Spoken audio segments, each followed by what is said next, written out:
Hi, everyone. Sean Paul Ellis from the Saturday Morning Cartoons podcast. Remember, that's morning with you.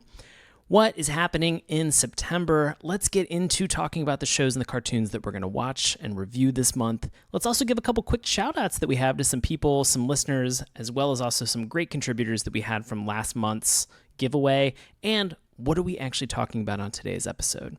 So for the month of September, we are going to be watching and reviewing listener recommendations. Today, we have Spartacus and the Sun Beneath the Sea from one of our listeners from a long time, Doug Kendall. So thank you, Doug. In 2 weeks, we are going to be watching and reviewing Bionic 6. If you want to recommend a cartoon, go to our bio on any of our social media platforms, click the link tree, and then select the recommend a cartoon button. This ensures that we receive all that information, especially why this was such a significant or impactful cartoon to you, because we want to make sure that we can honor that and we can discuss that and include that as a part of our conversation. You can even call and leave us a message as Doug did. It's 202-681-4406. Again, you can find all this information by going and clicking on our Linktree button that we have on all of our social media platforms and then going to the Recommend a Cartoon button. A couple quick shout outs to a lot of people that we have, a lot of people that really super thankful that we've been working with over the past month as a part of our giveaway, including our sponsors. You can check out Brian Cave on Twitter at Old School Evil. Check out his book, Old School Evil. Just can't say enough great things about Brian. We have also Mick Yarber from RetroRamblings.com. Thank you, Mick, for all of your contributions and everything. You can check him out on Twitter at YesterdayVille. Creed Stonegate at InfiniteCoolness.com, as well as also at Creed Stonegate. His art and his stickers that he makes are just unbelievable. Could not be happier with some of the stuff that he sent me. There's almost like part of me that wants to keep it for myself, but no, I have to give it to our winner for our giveaway, as well as also Spunk Lube. These guys have been in with us from the beginning for the last couple months. They could not be cooler to work with, so please check out Spunk Lube. And then I want to give a quick shout out to a couple months ago as one of the pre-show. You might remember me talking about somebody named Dark Tapes on YouTube for our Tiger Shark episodes, episode 16. So that's officially now 200 episodes ago. Commented saying that he wanted more episodes of the cartoon Tiger Sharks and that he wasn't able to find them. Turns out one of you, yes, one of you, a listener, delivered by the name of Comic Strip on YouTube, has posted and put up a bunch of Tiger Shark episodes. This is one of those stories where the internet has delivered and it in some way restores my faith in humanity about people who comment on YouTube. So thank you, Comic Strip, for everything that you've done. I'm so glad that you were able to help out Dark Tapes in terms of being able to find episodes of Tiger Shark. What a great story. So what are we talking about today? As I mentioned, Doug Kendall has recommended Spartacus, The Sun Beneath the Sea. So we have returning guest Melanie Harker. And so we discuss why Melanie didn't get her double major in French. And also, why does this show present so much information in a short 25-minute span of time? All of this and more on today's episode. And so without further ado, on with the show.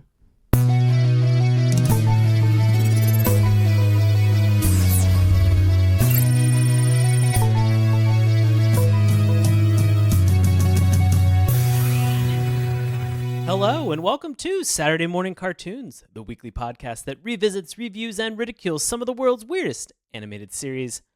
Coming to you all the way from the place called Arcadia at the center of the earth post-cataclysm, I'll be your host, Sean Paul Ellis.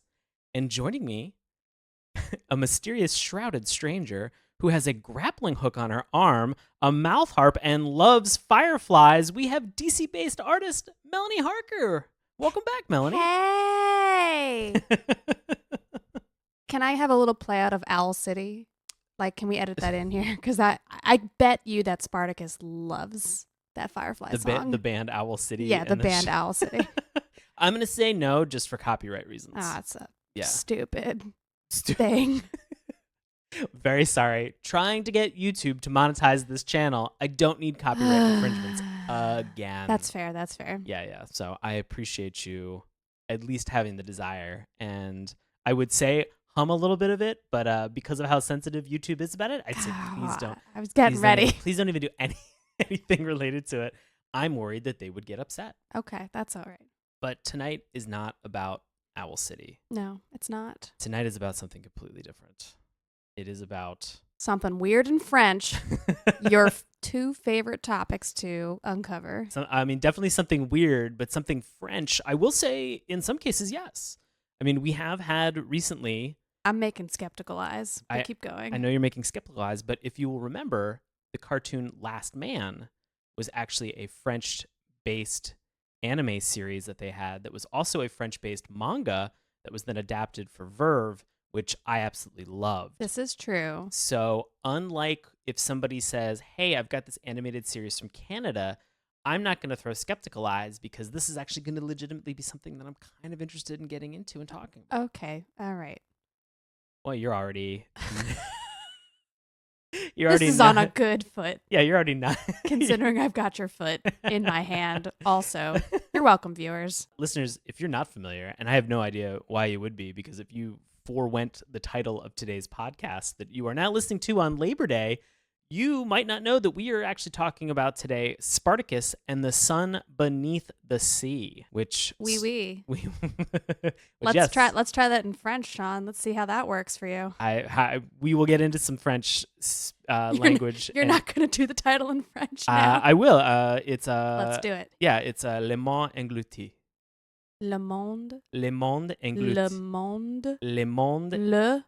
Le Monde. Englouti. Englouti. So close, but so far. Okay. Well, I'm trying every day. Every day I'm trying, and I'm not a polyglot, and I have no intention of ever becoming one. Anybody who is a listener of this show will tell you first and foremost that I should probably work on being able to speak English. And then Japanese. And then French. We're just going in order of operations here. Honestly, though, if I had 3 that I had to pick up, those might be the 3 that I would be interested in. Okay. You could swap out French with Italian. Okay. But tonight we are talking about Spartacus and the Sun Beneath the Sea. And so, Melanie, I wanted to ask you first and foremost, what was your relationship with this show? Did you know about this? Have any idea? Never fucking heard of this show. I've never heard of this show, and I don't know why I would have. So that's all I got for you. No. Fair enough. And we'll get into there. This show has been rebroadcast on a lot of different networks throughout the 80s and an early part of the 90s as well. So it may have been something that a lot of listeners had a chance to catch up on at some point in time. May not have. This is sort of one of those ones that I feel like if you blinked, you may have missed it. But for the people who didn't blink during that time, I think that this resonated with them, and it kind of became something of interest. It seems like we have some core dedicated Shagamites out there potentially, and I want to hear more from them. But before we do that, I'm sure we're going to get into how this mess came to happen. Well, of course we are, and I want to say first and foremost that I was one of those people who I definitely blinked during this time. I have absolutely no relationship with this show. This is something that I did not realize that this even existed until this was actually recommended by one of our listeners. Oh, what did I call it? A Shagamite? A Shagamite. Shagamite. That's what I'm calling the fans. That's what Shagamites. So we had one of our listeners obviously had a relationship with the show. They had watched it when they were younger. And we are, of course, if you are listening, we are talking about you, Doug Kendall.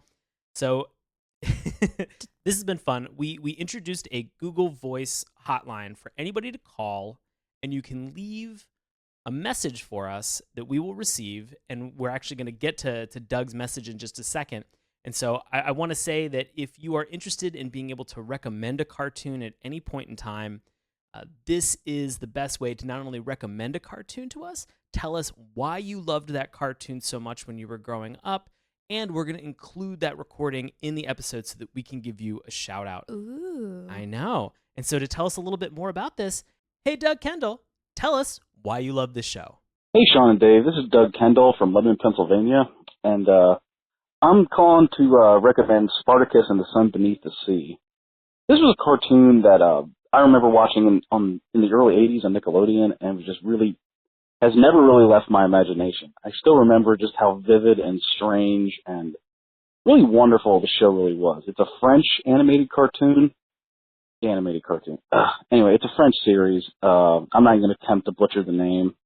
but really gets into some deep, weird stuff, like into the Hollow Earth, and Arcana is this like artificially created being by an advanced civilization living inside the Earth, whose artificial sun is dying, and she's sent out to go find people who can fix it. And these two kids go into the Earth and get lost there, and they run into Spartacus, who's, I don't think he's actually supposed to be the real Spartacus, but he's a character just called Spartacus.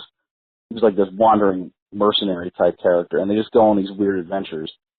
One of the things I really love about this show is the sheer amount of imagination that's put into it. It's I wish there was more stuff like this. It just was just complete balls out, and like, you know what, we're just going to take you on a fantasy and just hit you with bizarre vistas and strange concepts. It's just, there's really nothing like this show, and I really love it a lot.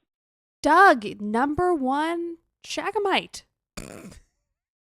Propagate that across the internet. Oh, I think man. you could make a lot off of that title. If you're listening, please at Charlie Visconage, that's CA Visconage on Instagram, or at Sweaty in the City on Twitter, and just message him just the word Shagamite. He'll have no idea what you're talking about because it's not about his paintings, which is the only thing that Charlie Visconage wants to be added about. But if you want, all you Shagamites out there, if you want Charlie to paint you a Spartacus and the Sun Beneath the Sea tribute painting, I feel like you should go ahead and do that. That would actually be pretty cool. That would be Charlie, pretty cool. I feel like Charlie would be on board with There's that. a lot of content to deal with there. But this isn't about Charlie. This is about anybody else out there who wants to call in. Is there a number, There Sean, that absolutely I is. could call if I wanted to recommend something to You are Saturday morning segueing. cartoons? You are segueing so well into this. Of course there is. You can dial 202-681-4406. You will get the SMC hotline for recommending cartoons. Leave a message and we can include it in an upcoming episode. This is quite possibly the best way to recommend a cartoon. Dictate what we're going to watch for the next couple weeks. Call and leave a message. The more of these that we get, the more of these recommendations we are absolutely going to include for everybody on the show and our listeners. If you are interested in finding out, we have on our link tree, that's the link in all of our bios that we have a button that says recommend a cartoon to SMC. You can do it via Google form, but it also has the number that we mentioned. That's 202-681-4406. Call and leave us a message. Convince us with your words that we should watch your cartoon. So if you are not familiar with Spartacus and the Sun Beneath the Sea, let's dig into it. Spartacus and the Sun Beneath the Sea, which in French is Le Monde Englouti, Oh, God. meaning what? We'll work on this later. There. Meaning The Engulfed Worlds is a French animated series created by Nina Wollmark. The series consists of 52 episodes between 20 and 25 minutes in length, divided into two 26-episode seasons. The original release was between September 24th of 1985 and March 26th of 1987.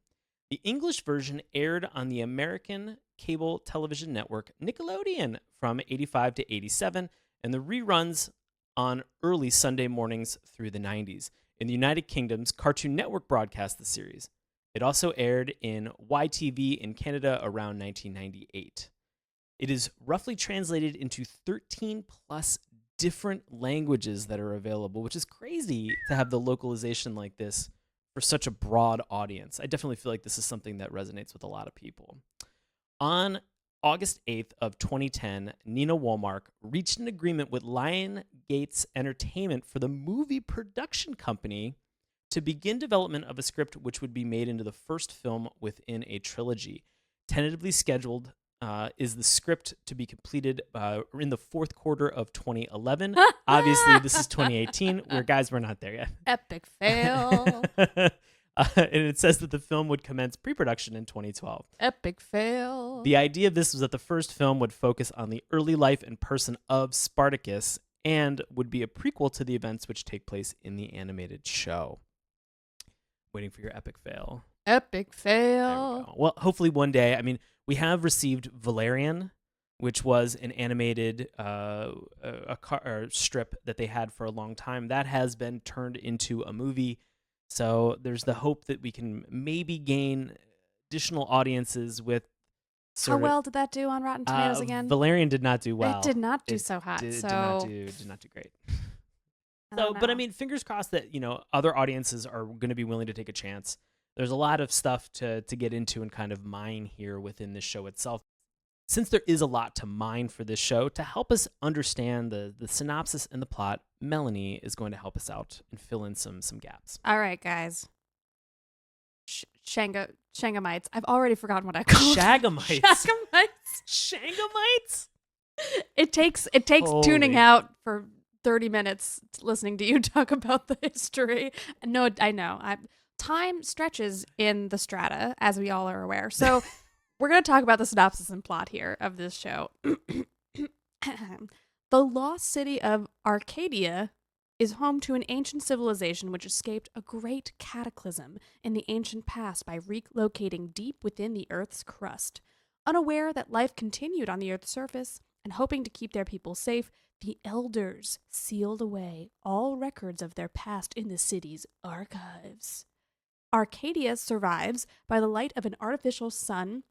The Shagma, which is dying, a group of young Arcadian kids and teens, defy the law and enter the archives. With information about the world above, they create a messenger. Arcana, and send her above to find help. Arcana encounters two children from the surface, Bob and his sister Rebecca, classic names, and brings them back through the underground strata, which seem more like separate worlds or dimensions, with one strata even being in the distant future, to save Arcadia. They travel in a living turtle-type spaceship called Shag, along with Spartakus, a mysterious wanderer, and Bick and Back, a pair of pangolin-like creatures, Arcadia's mascots. Exactly. But to be fair, Bick and Back are not mascots. Like, that's who they are. There's nothing underneath them. They're not like little dudes in costumes. Right. I think that they mean simply that they are kind of promoting or champions. They're sort of the face. They're the national treasure. Exactly. Of Arcadia. That Okay. eventually Nick Cage is going to steal. He's gonna have to. They're so unique looking. I'm gonna have to steal Bick and Back. Bick and Back. Yeah. Which is, there's so much more fun to say in French. I'm sorry. They just It are. is. Speaking in French, we you can do that to me the entire Très bien. episode. I love it.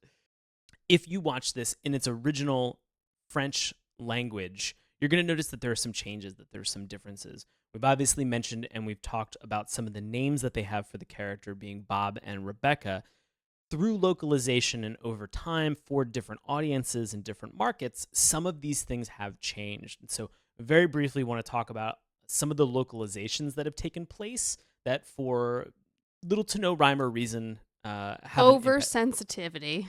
Some of them are oversensitivity. Some of them are just because of different slang that different countries have for their language that they have developed and built into their lexicon over time. And so we want to say that we're going to talk about some pirates. And so the names of the pirates are actually all based on puns. And these were changed in every version so that they actually fit the language that they were translated into. We'll talk about that more when we get to some characters.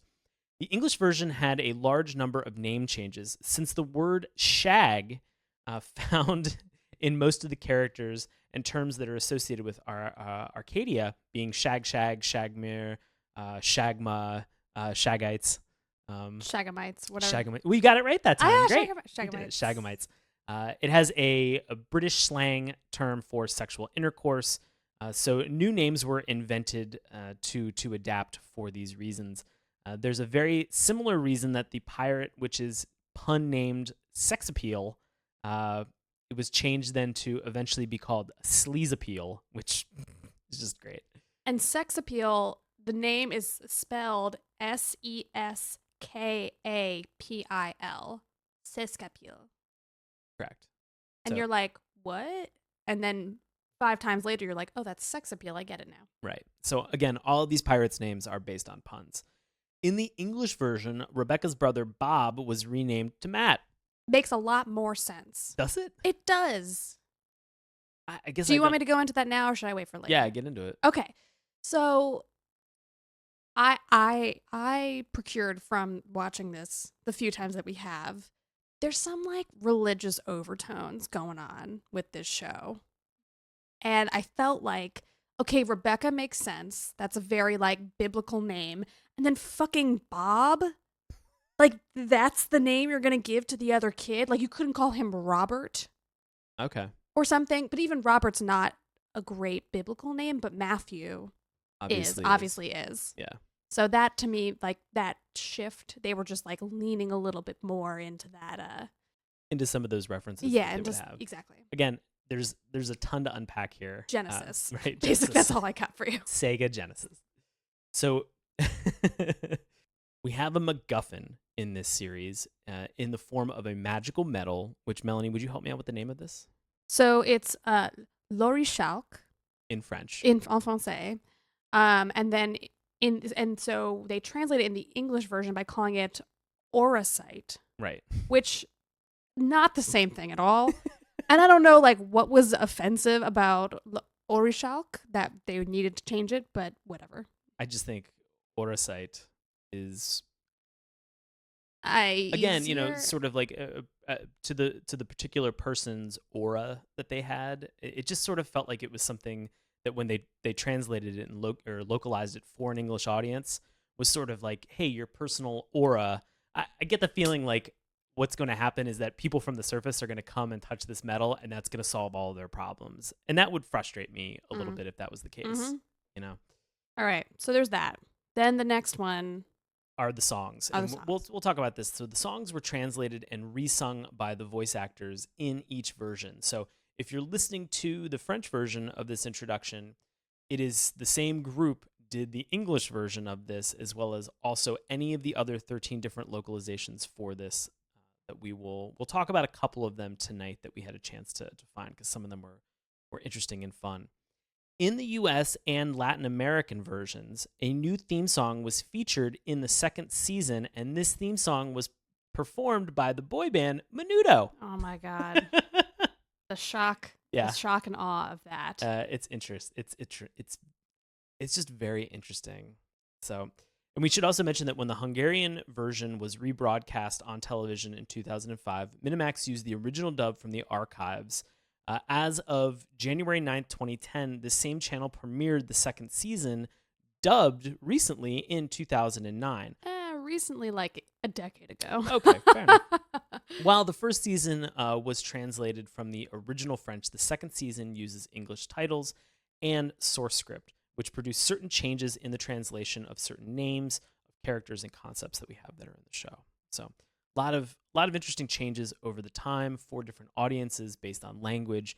And so for the most part tonight, when we discuss Spartacus, we are going to talk mainly about some of the characters and the languages that they used for the actual French version of the cartoon itself. And the reason that we're going to do that is because when we were looking for a lot of the subbed and dubbed versions of this, we were only able to actually find for season 1, episode 1, called The City of Arcadia, we were only able to find the French language with English subtitles for any translation that we had that was out there. We went like 3 pages deep into YouTube, you guys. Like there was nothing. Yeah, there really wasn't. It was kind of surprising.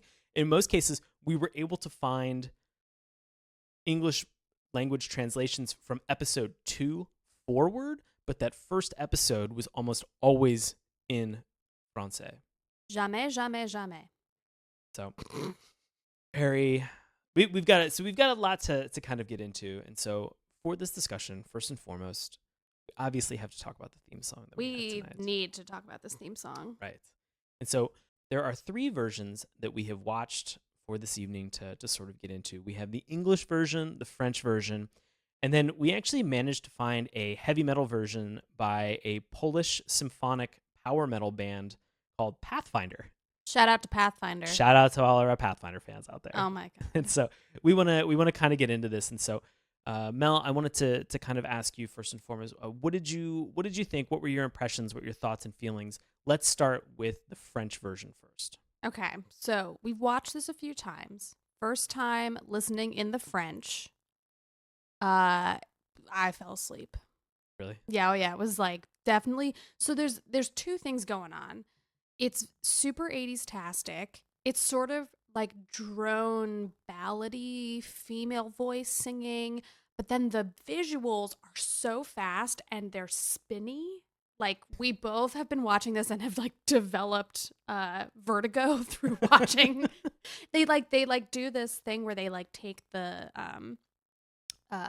whatever Animation the style is. animation tile, and then they literally just spin the picture, like they spin the image through animation versus like doing a swirl animation through like hand drawing. It's lazy as fuck, and it makes you sick and ill. And so the first time I watched this, I was like, I legitimately thought this was gonna be some kind of like religious storytelling where we're gonna go through like some like biblical something meshed together. There's a lot of like imagery that like if you didn't know about the show, you might think that's what's happening.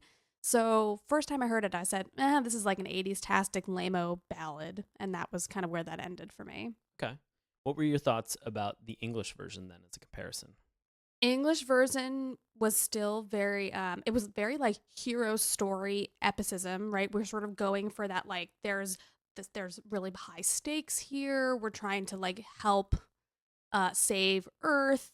You know, they tone down some of the language, which of course, like we're reading the sub. I know a little French, but it still seems very in French rather. When we're hearing it, it seems very self-important. And then when you listen to it in English, you're like, okay, I can kind of like get behind this a little bit more, and kind of like I'm kind of intrigued now. But then when we segue into the Polish, get into the Polish symphonic metal version. The reason.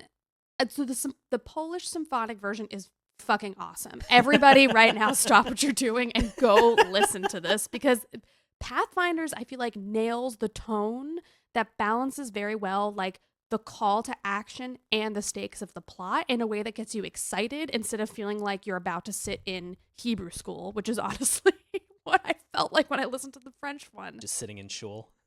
No, you don't. You're not sitting in shul. But anyway, that's okay. Where my Jews at? Anyway, so I felt like the Polish version hit on the tone that I wanted for the stakes of the plot and the given circumstances. What were your thoughts, Sean? So a bunch of things to unpack here. I think I'm going to break this down into a couple different components, as I typically will do. I think what's really interesting and fun is that depending on what version you find online, there is a narrated portion in the beginning. Yes, this is true. And so just very spoken word narration. Spoken word narration. And so very quickly, and you've got some good visuals kind of in terms of the storytelling that you have that they recap in the episode. And so I feel like if this is a cartoon and you have such a rich history in terms of what's going on, I feel like reinforcement through repetition is helpful. Yes, this is true. I agree. And so they just very quickly, because we have this written down, it says, ever since the time of the Great Cataclysm, the Arcadians have lived deep in the center of the earth. They believed they were the only survivors of this great devastation. Their civilization thrived under the power of their son, the Terra, or Shag, until it began to fail. In desperation, the children of Arcadia broke the law and entered the forbidden archives, searching for a solution. And what they discovered gave them hope. Anxiously, they used their special powers and created a messenger of the people. They named her. So, like, real succinct, really good narration. Visuals, I will disagree with you, because they show the cataclysm as being just like a fucking tic-tac falls between the cracks of the earth, and then suddenly we end up with Arcadia. It's like, I'm like, what even is that? But anyway, right. I'll let that go. So I will say that they do... feels like they have some dedicated animation, which is in terms of the actual swirls that they have. There's a lot of recycled animation that you have not only from episodes, but then there are moments where you sort of see Spartacus, Bob, and Rebecca Christ. kind of walking forward towards the camera as if they're like badasses with an explosion behind them. Mm-hmm. They use this then in the first episode that they have with just simply a different background. Yeah. And so you can sort of begin to see kind of the breakup and distinction that they have between sort of how they animate the backgrounds versus the actual character animation. It's kind of interesting, but it is reused. The music that they have, I will agree with you wholeheartedly, Melanie. I felt that the French version, was kind of a little long-winded, I will say. Yeah. I felt like the American version got a little bit closer to, dare I say, even the Transformers movie. and sort of the rock ballad that they have, but then Pathfinder came along and recut this in their Polish metal version and just really knock it out of the park. Like, I feel like if you're gonna be overly descriptive, which they kind of are, Right. with the way that they're describing the storytelling and they're trying to get you into it, you got to go with a faster pace. Right. And I think that because Pathfinder really like rocked it out literally, you get like excited to listen as opposed to like I'm being told I think this that's accurate. story. It's kind of, and maybe that's very, new wave storytelling of us to be like, I don't want to sit and have this tale spun in this particular way, but I actually I agree with you because there's a big part of this that they're trying to explain for you. The whole story is positing the idea that there was a terrible destruction on the surface of the earth. yep. People relocated to the center of the earth and created evidently like a fake sun in the middle of the planet. Mm-hmm. And then it's failing and they need to send a delegate up to the surface to see if there's anybody there to help them fix the problems They're that they out have. of options. Right. Like it's not even like they have to do any. They don't have any other choices. And so this is an unbelievably grave story. Mm-hmm. And the stakes could not be higher because this is an ancient civilization that's going to perish. Well, and and they're sort of foreshadowing that if this fake sun, which we'll get to later, perishes, the planet is at stake. Right. And so not only are the people at the center of the earth in peril, but the people who are on the surface don't even know that they're in peril, but yet they are. And so they need to find people to come and to help them through this process of being able to fix the Terra or the Shagma. Mm-hmm. And so it's super it's powerful. It's a powerful story, a lot of stakes that are involved here. And to have something that has like a melodica kind of just like it's fun and it's extremely 80s and it's great. If you're not familiar with a melodica, Go look it up, man. Go Google that shit because it's fun as hell. it's basically a keyboard flute, a clute. It's it's like a keyboard oboe, Keyboard oboe, a kabobo, a kabobo. a kabobo. And so, so they have this keyboard oboe that kind of kicks in. I will say it's very funny that the Shagma, which is the turtle-like spaceship that they're floating around in, at some point makes these sort of like little kind of like fart propulsion noises in the middle. I forgot about the fart Of noises. but it happens during the theme song. So you have this music, you have this melodica, you have sort of this synth, this driving kind of operatic kind of music, and then you just have this like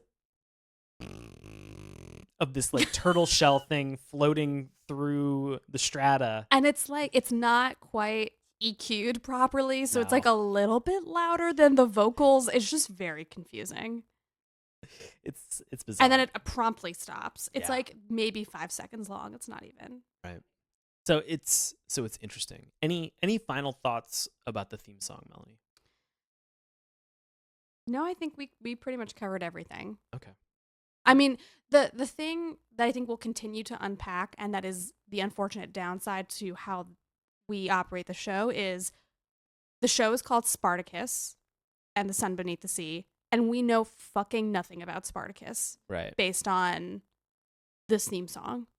We know everything about the Sun Beneath the Sea and Arcana and all that stuff, and Bob, because we need to know everything about Bob. But we don't know anything about Spartacus, and that I'm confused about. If we have Bob and Matt, can we just combine it and just no, call it Bat? No, we can't call it No? Bat. No. Okay. All right. It's confusing. We'll just keep him with Bob. Keep him with Bob. Keep him with Bob. Stick him with the French OG, Biblical Bob. as I'm sure our Shagamites would want us to. There you go. You got it. I wrote it down. That's why I remembered. Not going to fuck that up later. Mm. So let's get in a little bit to the animation style. So I think that this is a relatively surprising and interesting animation style that they have. But Melanie, I'd love to get your thoughts on this. So, to me, I know we disagree about this. The animation style for me is very clunky and lazy.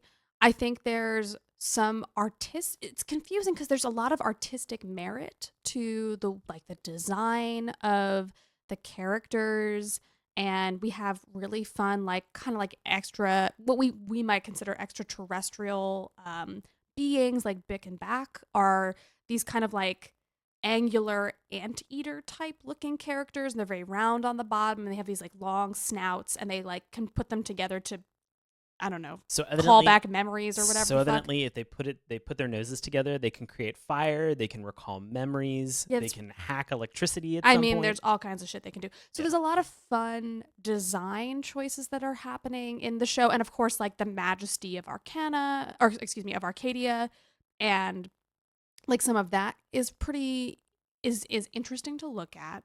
But there's a lot of strange choices about like what we do and do not animate. For instance, like the reuse that you mentioned of like Bob and Rebecca and Spartacus like walking forward. They reuse that a lot. There's a lot of just like, oh, Rebecca's drowning. I'm just gonna take her image and literally pull it up in front of the camera instead of like animating her trying to swim up at all. But then Yeah. what they do is they spend the time to animate Rebecca's hair as if it's its own character. Which we can get to that later if you want to.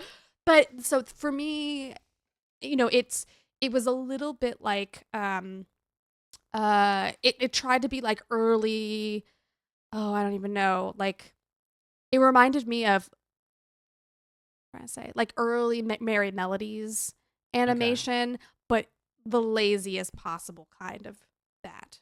I'll agree with you. I could possibly see some early Merry Melodies in terms of a lot of bright colors, Yes. not a lot of shading and shadow No. included in some of those characters. Which very difficult considering they're underground. Yeah, right. And like really hard to see them.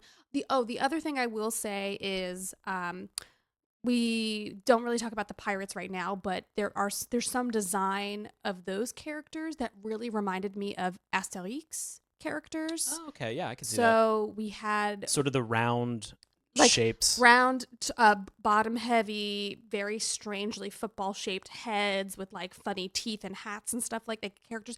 So if you don't know Asterix, you should go look him up. He's a great little Viking character. They Right. have like a bunch of is he considered a graphic novel or a comic? I thought he was a cartoon strip, like a Sunday I morning. thought it was a cartoon strip, cartoon but they strip. also I have could be very wrong. well, they also have like books and things like Right. that. He's like a little Viking character, and it's sort of like not quite historically accurate sort of storytelling, but his character is very like bottom heavy, funny face looking. So we have a lot of that kind of also being called back to, and I was like, oh, that's why this is French. Watching this show and having absolutely zero exposure to this cartoon, there was one cartoon that it made me think of immediately, which is The Mysterious Cities of Gold. That again was another Nickelodeon cartoon that was, I believe it was originally in another language, and then it came over and was dubbed. I believe it was a Japanese animated series, and then it had been redubbed, and it was premiered on Nickelodeon. But I'll say beyond the animation, I think that there are a couple themes, or there's some thematic elements that kind of came across that made me think of The Mysterious Cities of Gold, as well as also The Goonies. That makes sense. Mysterious Cities of Gold came out, I think, in 1982. Goonies came out. Richard Donner released that film in 1985. Which is around the time which of this. is around the time of this. Right. And so I see a lot of parallels being children finding cool things sort of through adventures or even underground and exploring and having an adventure. I think it was one of those things as a kid for me, going out and finding and exploring something that was like in a backyard or like in an area that was like behind where our development was growing up, or even in the woods that we had. What we saw for Spartacus, that was always like the hope and the goal, is that like I'd fall down some hole and be exposed to something really cool, sort of like an Alice in Wonderland kind of scenario, Sure. where, you know, you'd go through the looking glass and suddenly be like, oh my God, there's all these crazy things here. Like even Labyrinth. Yeah, I was You know? going to say Labyrinth or Dark Crystal. Yeah. And then it's funny, as you were talking about that, I was realizing that like we don't see very often nowadays storytelling that takes us, like fantastical storytelling that takes us within our own planet. Right. Right? In that like 20,000 Leagues Under the Sea style. Or the thing that it immediately made me think about was Madeline L'Engle's A Wrinkle in Time Sure. series. So the third book of that series is called A Wind in the Door, in which you go. They take from like a very macro view of the universe, where you're going out to different planets, which is something that we see a lot of, especially with like superhero movies. And it takes us very micro, literally like the world and the universe, quote unquote, that exists within our own bodies.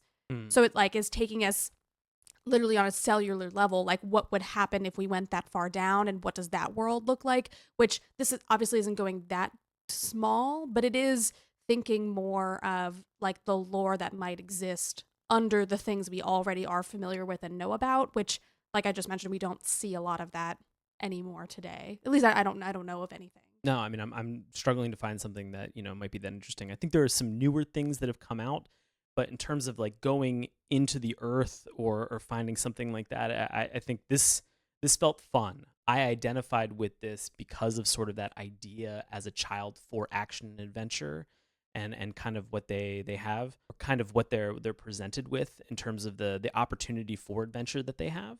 I will say the thing that seems to be really bizarre is that you mentioned like some of the animation is a little bit basic, and and this is no fault of their own, but some of the characters now, like Arcana, reminded me of, say, Storm from the X-Men in like the 80s, or even like the animated version that we had that was in X-Men the animated series. Which is so confusing. Which is very confusing. But she's not Storm, but at the same time, like, she kind of has that like very white costume, and to their point, they do a good job, it seems like, with ethnicity in terms of what they actually have for some of the characters. Spartacus seems to be... There are 2 people of color in this entire series. I'm sorry. I don't mean to be bursting your bubble, but like all the people underground are white. They are. Yeah. Okay. Sorry. I was very confused about that. Like, and not in a resentful way. Obviously not. I'd prefer more diversity over less. But it was interesting for them to be like, oh, people on the Earth, on the surface of the planet must be tan.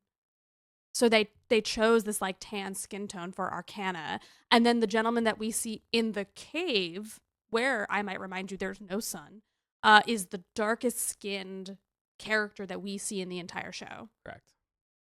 So, and Bob and Rebecca are whites. In fact, Rebecca is like redhead in the desert. I have questions about that later, but well, let's get into your questions, because we're now at the point where we can talk about characters. Okay. So we've talked a little bit about Spartacus, or as I want to kind of almost call him, Creepicus, because he is creeping in the background, just sort of listen to a lot of stuff, looking for opportunities to kind of insert himself into what's going on. And like take the lead over this like woman who has been sent, like a delegate sent from the center of the earth.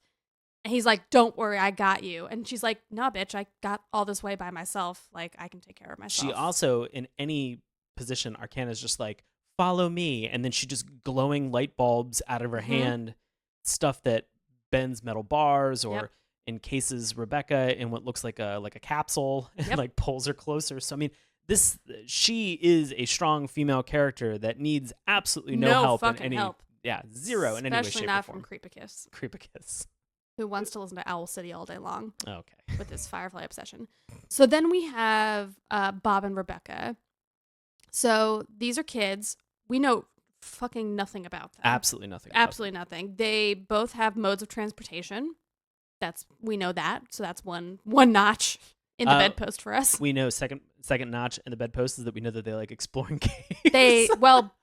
Bob is a seasoned cave explorer, because clearly he has all the tools you require to self-repel, which is not safe. No. Like at all for anybody. Even a seasoned cave explorer should go with somebody else to repel individually into a hole.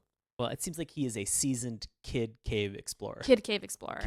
That makes sense. Do they have those in the Goonies? I mean, all of the Goonies are, I guess, at this point. Seasoned kid cave explorer. Exactly. So we have that, and Bob is very typical, like brash big brother. We don't know why he's in the cave or what he's even looking for, or if he's looking for anything, or if he's just hanging out. But Rebecca, his sister, younger sister, bright shock of red hair that has its own personality. She's sassy as fuck. Given a lot of side eye. A lot of side eye. A lot of eye roll. A lot of eye roll, a lot of side eye. So she, she thinks Bob is going to look for the people beneath the surface of the earth, the underground people. Correct. But he doesn't believe in them. So what is he even doing down there? He's just going down there to see if he can find like a porno mag or smoke a cigarette. Okay, Or, that makes I don't know. sense. I have That no idea. makes sense. Kid stuff It's the middle of the woods for desert kids. for desert kids. Yeah, suburbanites, we go to just the middle of a patch of forest, and they, desert kids go underground Yeah, fair enough. to bodies of water. It's very interesting. Yeah. Sort of how the earth has reshaped after the cataclysm, because you have literally no idea how or why. Again, we don't have any of the information or context about these Bob and Rebecca characters, more or less where they came from or even what their motivation is. They just sort of get thrown into the mix. No, yeah, we don't know anything about them. And again, for a child watching this, these are their stand-ins. This is the whole reason that they exist. Sure. Is for children to watch this show and be like, oh, I identify with this male character or this female character, or if you're just like or if you're a creepy cave-dwelling person who's shrouded in mystery, you're just like, oh, I identify with Spartacus. Makes 100% sense. Is a creepy cave dweller. I don't think you should edit out what you said before that, I because do not creepy cave dweller. Do not baby talk. It's so creepy. You know what's creepy? What you're doing right now. But Sean, it's so creepy. Oh my god. Very creepy. All right, so we have Arcana. We talked a little bit about her character design, the fact that she looks like Storm. She's bipedal, which is worth noting because we're going to get into a little bit more about this in a moment. But she was created by the denizens of the center of the earth. The children of From Arcadia. From Arcadia. Yes. And so she was created by them as a representative of what people look like on the surface of the planet, who then she gets thrown into the mix of being like, oh, yeah, I'll be your ambassador. You're making a lot more sense out of this than they actually say in the show, which I'm impressed by. I'm jumping over a lot of hurdles. Yeah, to we're make sure jumping that over this a is lot accessible. of hurdles. Because the actual steps are that they're in this garden. The children of the Shagma they have a garden science space. Yeah, science fair. They have a garden science fair. It's a garden science fair where they are taught how to do magical science things, because naturally any existence beneath the surface is smarter than we are. This is based on the power of the 7 colors, which is never explained. Never explained. So she's like trying to make something from the surface of the earth, even though it's legend, and then out of nowhere her experiment fails, and then she goes, Shagma is dying. What are we going to do about this? And I'm like, wait, how are these things connected literally at all? And then they go and they do a whole bunch of stuff. They break into these archives that no one can go into to discover the truth. And somehow that truth informs her positive experiment. And so Arcana is born. Which, again, like, that's all the plot points you actually receive. Again, you're hurtling a lot to make sense of exactly what took place during this episode. I don't So it's complicated, and we will get into it. But I want to mention that the children of Arcadia, what, Melanie, is something that's unique or very interesting about the character design that they have? So we keep mentioning bipedal of how Arcana is designed, because the children, anyone in Arcadia, has no legs. Right. They just have like bulbs at the bottom of their bodies. They're little weeble wobble people. They are weeble wobbles that float. Yeah, right. They are hovering weeble wobbles. Although I did like the nuance of design when you see the children come to the elders in this like town square to present Arcana, and you see that their legs are crossed because there's just like 2 little bulges where their legs might be folded. I kind of thought that was cool. I was like, I appreciate that, as opposed to just they're always standing, which is exhausting. Yeah, it's interesting. Like horses. It's just exhausting. No, it does seem exhausting. Speaking of things that seem like they are exhausted, we have Terig, or Shag, who is the turtle spaceship, who just really at some point kind of gives a lethal weapon kind of like, I'm too old for this shit, Riggs. I was like, great. It was so fantastic. good. I'm fucking old. And I'm like, yeah, you are. Yeah, you've been here forever. And we don't even know how you came to be. And, there's no indicator that Shag is a ship until they're just like, we're going to pack up Arcana in Shag. And you're like, what? Well, at some point, it seems like Shag has been floating around, and then they're in the archives, and they see a picture of Shag flying or like floating on the surface, and one of the children is like, "Oh, Shag, you can fly!" And I'm like, "How the fuck has it?" First and foremost, has anybody sat down and said like, "Hey, Shag, what's in the archives? What can you do? Tell us a little bit about the history of why we're here." Nobody seems interested in the entire Shagmire of being. I don't know. This isn't Lord of the Rings. I know. I'm jumping again a lot of hurdles. Nobody's interested in Arcadia about learning about their past and their history and sort of what's included and involved there. Everybody's like, you know what? These are problems that we don't want to fucking think about. More importantly, no one has sat down with Shag at the water cooler and been like, how are you doing today, Shag? Nobody. No one's asked him.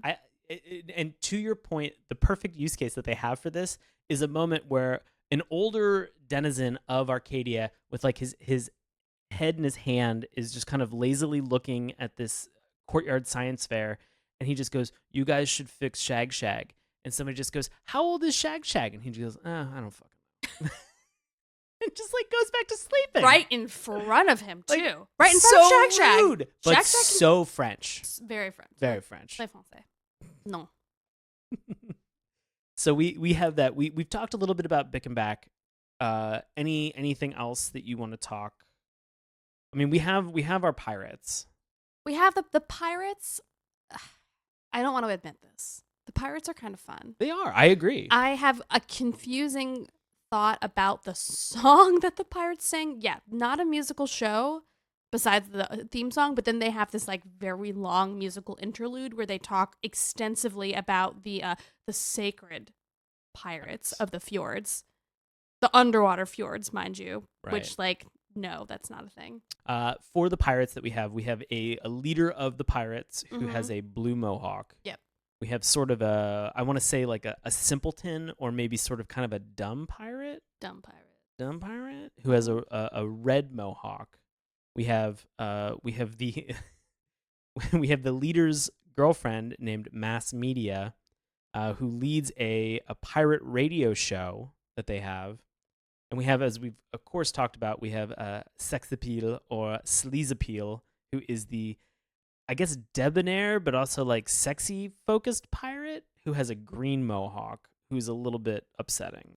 So it's I don't know. We've got a lot of characters, and we're kind of thrown into a bunch of these things as well. But I think we've kind of danced around the issue of the plot of this show, especially episode 1 from season 1 that we have called The City of Arcadia. So we wanted to get into this now. And so I think the biggest thing to kind of understand is that, as Melanie and I have talked about, we have jumped a lot of hurdles in terms of understanding the story. And we're definitely not going to go beat by beat for this because it would take us forever. And so what we really want to kind of focus on and talk about are questions that we might have from this episode. And so, Melanie, I wanted to ask you, are there any questions coming out of this first episode that you particularly have that you'd like to get answered?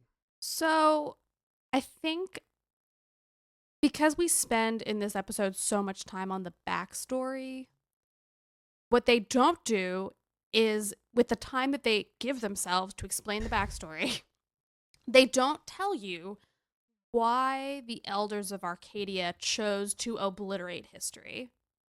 Right. Like they kind of just say, so there's a scene, we sort of mentioned it earlier, where like the children of Arcadia, they infiltrate the archives with Shag secretly, and Bickenback are trying to like do some hackerdom or whatever they're doing. And he just sticks his nose on a computer. He sticks his nose into the computer, which is how you fix a motherboard, by the way. So I don't know. And we hear this sort of like recording done by who knows who. And they say, like, we wanted to make sure that this was a happy society, and so we made sure they knew nothing about their ancestors on the surface. That's not a reason to obliterate history at all. Like, that does not make any sense. And then the other thing is, like, I feel like and that's... to your point, Yes. the direct line that the computer says is, forgetting all traces of the past will bring them happiness. Doesn't make it... Like, why? Why? I- Like, So- we're never going to answer this question. No. It's just it's one of those things that is very frustrating to see, that this Arcadian computer wants to almost completely... It has recorded histories of the things that have happened, but at the same time, it is directly trying to tell them, like, do not have exposure to this information. You will be happier if you remain a Luddite.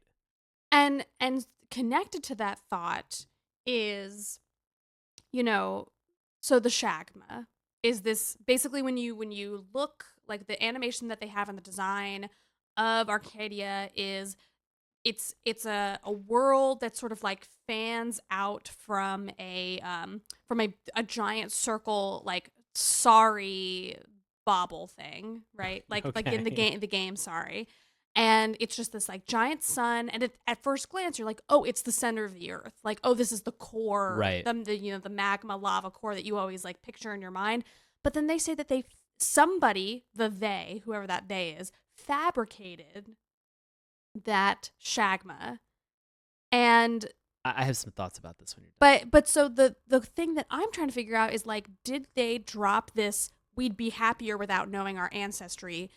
Did they drop that to say there's a larger plot point later where they, like, unpack the relationship of the people on the surface of the earth with the fabrication of the Shagma? Also, how did people so many years ago not grow legs? Those are all my questions. It's an interesting point. I'm gonna dig into the first thing that you had a question about, which is what is the Shagma and what is going on there. Yeah. This was my off the cuff thought Okay. after now having watched this episode 2-3 times, is that during the Cataclysm, we see that there's a lot of eruptions coming out from under the surface of the earth, kind of engulfing and destroying a majority of the surface and the people who dwelled there. So that the Tic Tacs can fall between the cracks. Exactly. Tic Tacs into the cracks. Yeah. So what I keep thinking is that as they began to descend further into the planet, to build Arcadia, I want to say that I think that the actual core or the center of the earth was destroyed. And so what the Shagma is that they fabricated is a core to the center of the planet, which then would have ramifications that if this fabricated core that they have created, this artificial core to the planet, was to get destroyed, then it would have a further impact to the rest of the planet itself, which is kind of what they posit and state as being sort of the stakes of this show from the beginning, is that this could have not only implications to the destruction of Arcadia, but the planet at large. And so I think Shag is, or Terra, I think that this is actually a fabricated man-made core to, or Shagma. There's so many. is the turtle. There's so many damn. Shag is the turtle spaceship. Shagma is the fabricated center of the earth. Here's my question: why can't they have come up with a better fucking word or multiple fucking words for the things that they're? It is confusing. It is confusing. And so, but to go back, I think that it is a fabricated core that they created, and that now they've just kind of neglected and forgot about, and they don't have the technology or they don't have the know-how anymore. And I think that's disconcerting. That is really disconcerting. But I guess in the way that we as a society understand that the pyramids exist, but we don't really know how they were built, maybe it's kind of that sort of leap where, like, there's ancient technology that we're not 100% certain about. Sure, but like yes and no. But if the nose falls off a pyramid statue, it doesn't destroy the entire planet. I'm not talking about that. I just mean, like, to your point of how could they have created something like that but not know how to fix it. I think it's just about, like, the distancing of, like, how that, like, the mystery behind how it was created did not sophisticate with the rest of the civilization. Sure. Over time. The way that we don't understand how the pyramids were built, and then we just sort of forgot about it. I want to say also to your point about why don't people have legs. I think that this is something that over time was an adaptation to living potentially in the center of the earth. I don't understand that, but that's fine. Maybe as a part of a more sophisticated society. I don't necessarily understand it, or I'm not saying that it's the right way in the beginning. But what I want to say is that people who were at the top of the earth, they obviously have the impression that those people are bipedal. And if they came from the surface of the earth originally down to Arcadia, their original ancestors must have had 2 legs at some point. That's what I would assume. Right. That's the assumption I'm But making so as how well. did they grow together? So that's what I'm saying is that How do they over time, pee? this was some type of like adaptive evolution that they had to living in the circumstances of being in the center of the earth. Or maybe it was something that they're like, we don't need to travel as much. We have all of these little tiny pieces of technology, and we have these flower petals or pieces of chapstick that we shoot up into that shoot us around, in our world that we have. And that's kind of all we need. I don't know if I buy into that. I don't know that I necessarily buy into my bullshit either, but I will say this. They create this idea of saying that these are a more advanced civilization in the center of the earth. Mm-hmm. And I will go to task saying that they are more advanced, but I will say that the challenges and the big question that I have is that why hasn't their intelligence in terms of what they do and sort of their understanding of their civilization, why hasn't that evolved with them? They seem to be unbelievably advanced in terms of adaptive evolution for their bodies. But naive about their history. And if we've learned anything, history is obviously destined to always repeat itself. And so they're in this predicament now where suddenly their power source, their one and only power source that they have, they're going to lose it. And so they are woefully negligent about the fact that there might be answers in this forbidden archive that they won't go into. But then they have the children that break in to find this information and report back. They won't go into and they can't.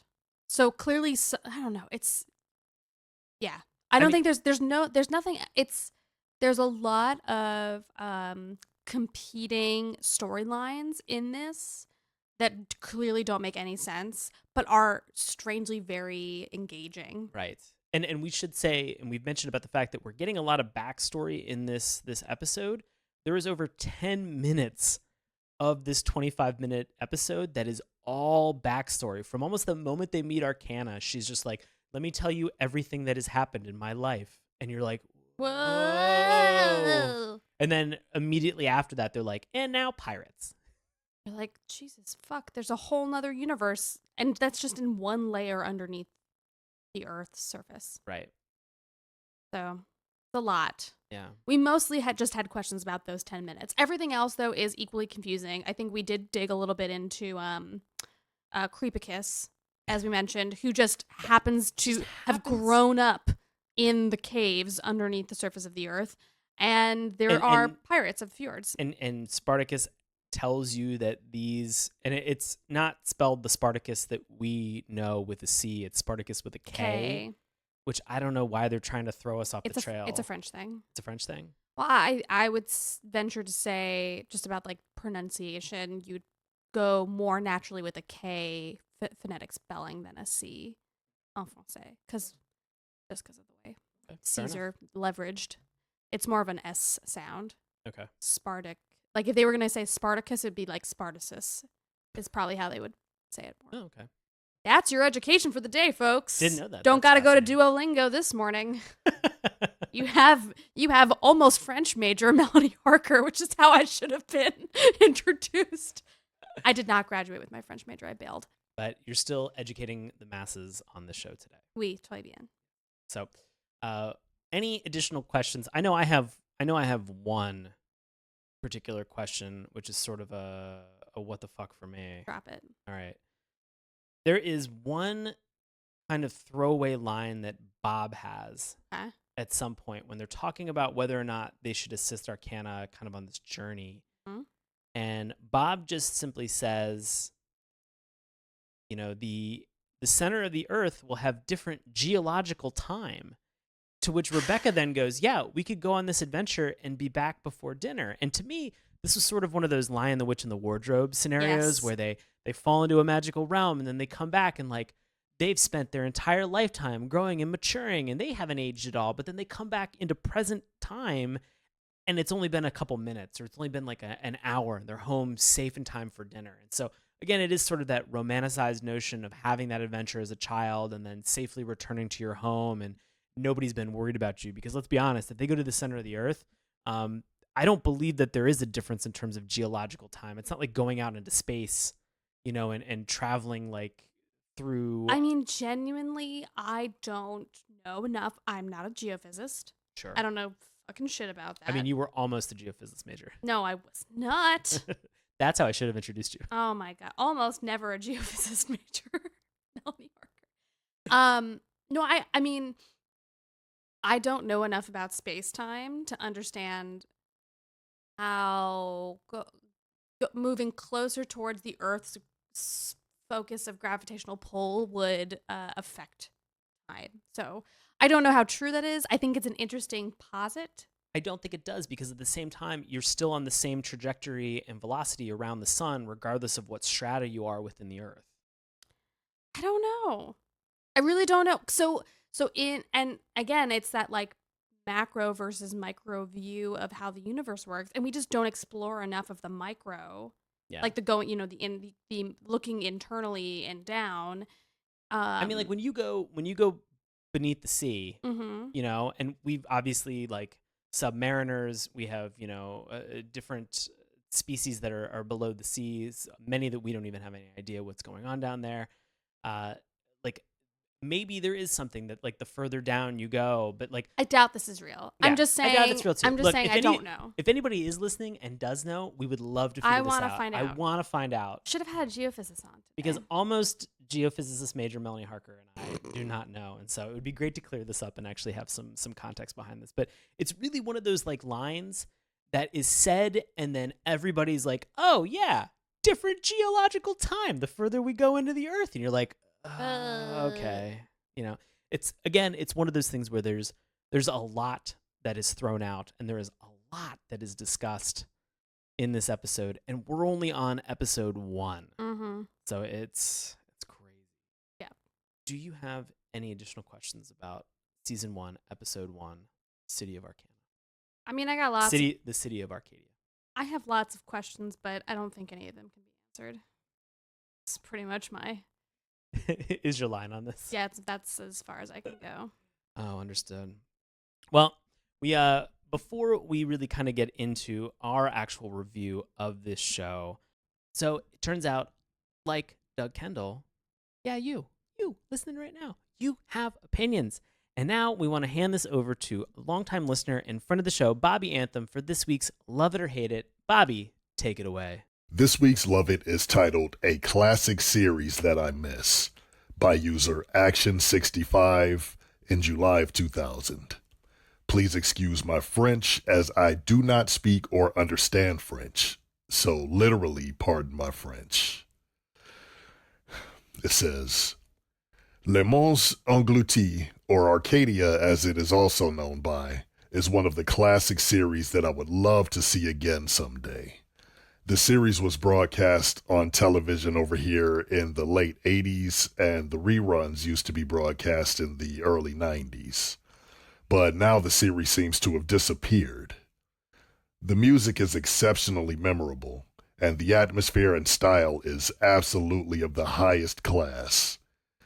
This is a series with nostalgic value, so catch it on TV whenever you can. And there's no hate it, so we have the lowest score. It's titled Eerie and Unforgettable by user Melancholic Moon 10 in May of 2012. This one says, French speakers will be pleased to watch the original version of these 2 seasons again, because cartoon series are not what they used to be. The language used in the dialogue is brilliant, literary yet not pompous, so parents who want their children to learn correct French should make them watch such series instead of today's superficial material. And despite the very basic effects, it does look old with faded colors and glitches. The atmosphere here is just lovely. Every tableau, every place these guys visit aboard Shag is eerie and beautifully made. And to avoid taking itself too seriously, the main synopsis isn't exactly a walk on the beach.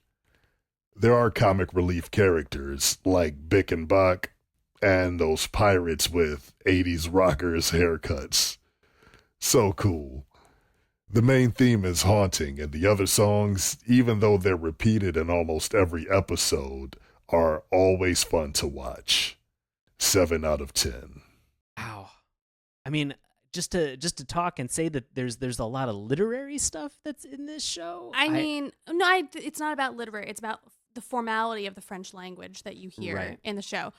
Very admirable. I would go with watching anything else.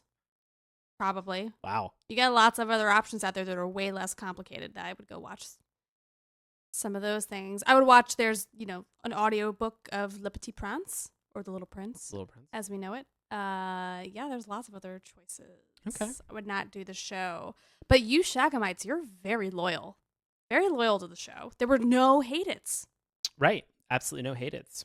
So very, very interesting to kind of hear what's going on. But we are now going to get into our recommendations for myself and Melanie. And so, Melanie, you might be familiar with this. You can recommend the show. Mm-hmm. You can also not recommend the show. Mm-hmm. And if you decide to not recommend the show, you can go one step further and you can give it the dip, which erases this from the annals of cartoon history.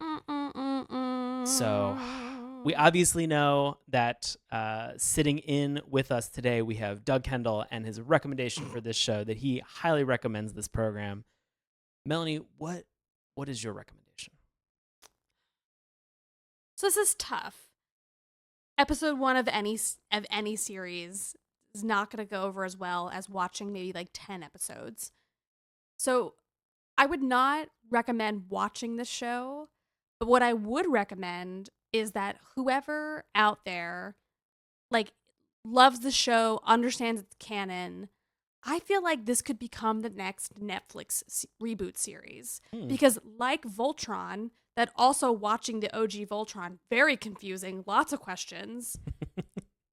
They've done such a nice job rebooting the series and really bringing to life the spirit of that story and of that of the circumstances and the environment and everything that kind of surrounds the Voltron universe from that original Japanese hackneyed situation that we all saw in the early 80s.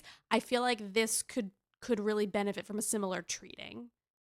So I would watch this if they rebooted it, and if someone with a smarter attention to storytelling detail could pull this together, I would watch that 100%. Okay. But I would not watch more of this series. So you're not recommending it? I would not recommend spending your time on this if you're net new. That doesn't seem like something that you'll benefit from. And you'll probably just get frustrated and sleepy. But are you going to give it the dip? I'm not going to give it the dip because I do think it deserves Okay. another chance in a modern lens. Okay. All right. I, on the other hand, I actually recommend this. I reckon. Are you fucking serious? Yeah, I do. Again, for the Mysterious Lost Cities of Gold, for the Goonies, the Lion, the Witch, and the Wardrobe, the Chronicles of Narnia kind of comparison about sort of this romanticized version of a kid and kids finding, adventure and kind of traveling deep down within and being able to discover a lot of these things with some interesting characters. I think that this show, yes, it does muddy the waters by throwing a lot of information up at the top. I, again, would be very curious to watch a couple more episodes and see if they begin to kind of, get into detail about some of these things. And learn how to storytell. And do a little bit of a better job storytelling. But I will say this, for the storytelling and the backstory that we received for this first episode, and yes, for everybody who's listening, this is a snap judgment that we are making based off of the first episode. We've had a lot of people who say, in many cases, that we're not being fair to these shows. But if we were to watch all 50 plus episodes of this series, we'd only be able to do one episode every month, probably. Also, P.S., no one's paying us to do this. So y'all motherfuckers can chill. Well, regardless of who's paying us and who's not paying us, I think that, there's enough interest and intrigue in terms of this story to keep me watching for a couple more episodes to kind of settle in. And so that's it's really kind of what I'm using as my barometer to say if I recommend it or not, is like, will I sit down and watch another 3 episodes? I'm interested and intrigued enough in this to do that. I will also say, to your point, Melanie, I would love to see this done through a modern lens. I would love to see this rebooted in a way that actually kind of simplifies and clarifies some of the storytelling to make it a little bit more accessible to a modern audience. And I don't mean modern audience in the sense that like I want them to dumb it down for us, but there's so much here to kind of like throw it on your plate and leave it there. I think does a disservice to, again, some of the net new people who are coming in and watching this for the first time. And so I think sort of slow rolling and handing out bit by bit some of that backstory, this show would benefit from some of that. But in the meantime, as it stands right now, I'm interested to go back and watch a couple episodes. So I would recommend this. If you could schedule on the Google Calendar the times in which you're going to watch the show, that would be helpful for me so I can make sure to be out of the house while you're watching them. Really? You're going to go that far? I'm going to go like at least a block down the street while you're watching. Wow. Okay. Or just sit in my car All right. Fair enough. and like scroll on Instagram or something. I will let you know when I plan on doing that. That would be awesome. Super helpful. Ah. Married life, folks. That's how this works. That's how it works. That's how it works. So we do want to give a big thank you to Doug Kendall for his recommendation of Spartacus and the Sun Beneath the Sea. Thank you, Doug. Again, if you want to call in, convince us. Tell us what show we should watch for our next episode. 202-681-4406. You can leave a message and tell us exactly what cartoon and why you love it and what specific anchor it had in the nostalgia of your childhood. But that's going to do it for this week's episode. So thank you, Melanie, for coming back on the show to be able to discuss and talk Spartacus with us. We really appreciate it. You're welcome. Is there anywhere that the good people listening could find you online? Is there anything you'd like to promote? I am not doing anything, so you should just find me Private on citizen. Private citizen Melanie Harker, not finishing her French double major. You can find me on the Twitters at Melanie Gwynn, GWYNE, and you can find me on the Instagram at Melanie_Gwynn. Yes, Dave Trumbore, that is Welsh. There you go.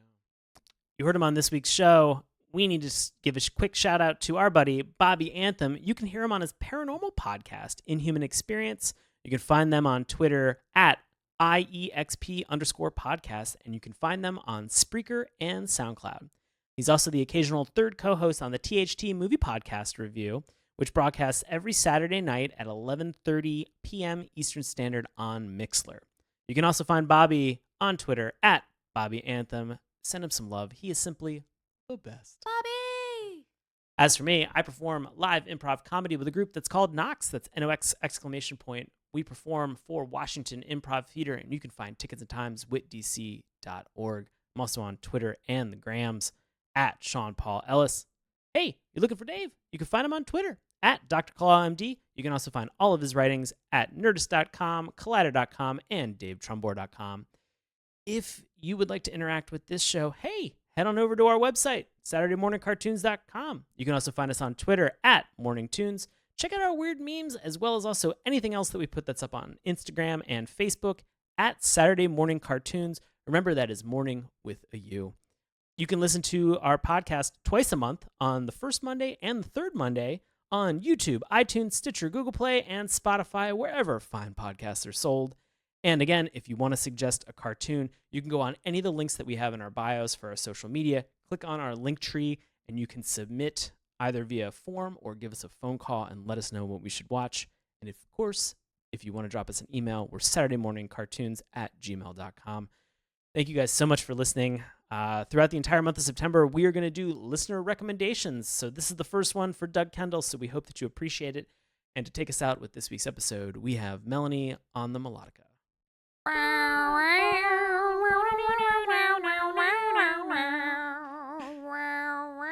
Thank you so much for listening. Hey, everybody. Thanks a lot for listening to Saturday Morning Cartoons. Now, if you'll excuse me, I have to transform and roll out.